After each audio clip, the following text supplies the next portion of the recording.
Shalom Bapak Ibu, jumpa lagi bersama saya Pendeta Rusli Monoarfa dalam program Sahabat Galilea. Saudara, satu ayat di dalam Yohanes pasalnya yang ke-10 ayat 27, domba-dombaku mendengar suaraku dan aku mengenal mereka dan mereka mengikut aku. Saudara, pada akhir zaman Tuhan Yesus akan memisahkan domba dengan kambing. Kambing adalah gambaran orang-orang fasik yang tidak mendapat bagian dalam kerajaan Allah.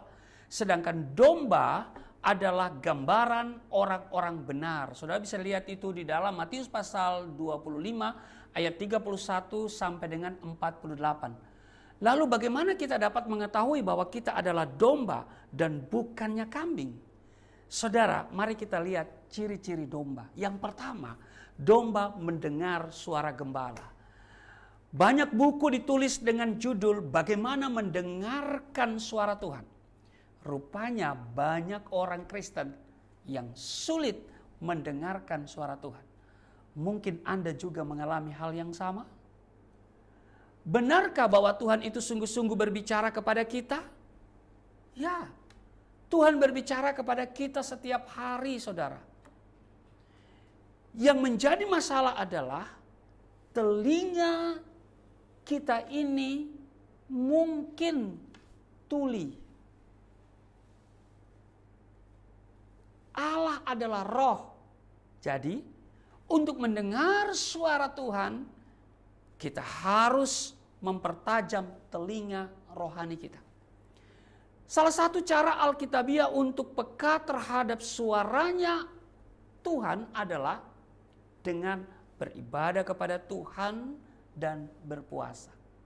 Sebagaimana tercatat di dalam Kisah Rasul pasal 13 ayatnya yang kedua, pada suatu hari ketika mereka beribadah kepada Tuhan dan berpuasa, berkatalah Roh Kudus. Perhatikan dikatakan, berkatalah Roh Kudus. Sebab setelah mereka beribadah kepada Tuhan dan berpuasa, Roh Kudus berkata-kata kepada mereka. Jadi, dengan beribadah, termasuk di dalamnya memuji Tuhan, menyembah Tuhan, dan merenungkan firman Tuhan, dan berpuasa, Anda akan mendengar suara Tuhan. Yang kedua, Yesus mengenal domba-dombanya. Tidak dapat disangkal bahwa hanya domba yang taat dan yang melakukan firman Tuhan akan dikenal oleh Tuhan. Mereka adalah para pelaku firman Tuhan. Mereka adalah orang-orang yang takut kepada Tuhan dan melakukan kehendak Bapa. Saudara bisa baca itu di dalam Matius pasal 7 ayat 21 sampai dengan 23. Yang ketiga,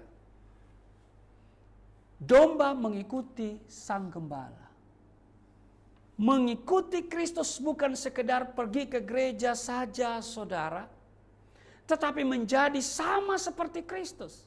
Saudara bisa lihat di dalam 1 Yohanes pasal 2 ayatnya yang ke-6 berkata begini, barang siapa mengatakan bahwa ia ada dalam dia, ia wajib hidup sama seperti Kristus telah hidup. Orang dunia dapat saja menjadi pengikut salah satu artis atau penyanyi dunia ini. Mereka begitu fanatik sampai-sampai semua aksesoris yang dikenakan si artis diikutinya pula, saudara. Lebih parah lagi, dandanan rambutnya, juga model bajunya, sampai gaya bicara dicontohnya pula. Sebenarnya hal ini pula yang Tuhan kehendaki bagi gerejanya, bagi kita semua. Apa yang Yesus lakukan, kita juga harus mencontohnya. Yaitu apa?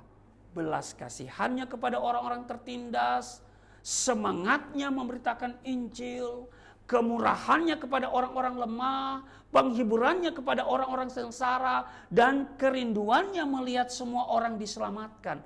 Itulah yang wajib kita teladani. Tuhan Yesus memberkati. Mari kita berdoa. Terima kasih Tuhan. Kami belajar hari ini bahwa kami harus mengikuti Tuhan. Sebab dikatakan domba-dombaku mendengar suaraku, dan aku mengenal mereka, dan mereka mengikut aku. Roh Kudus mampukan kami untuk menjadi domba yang baik.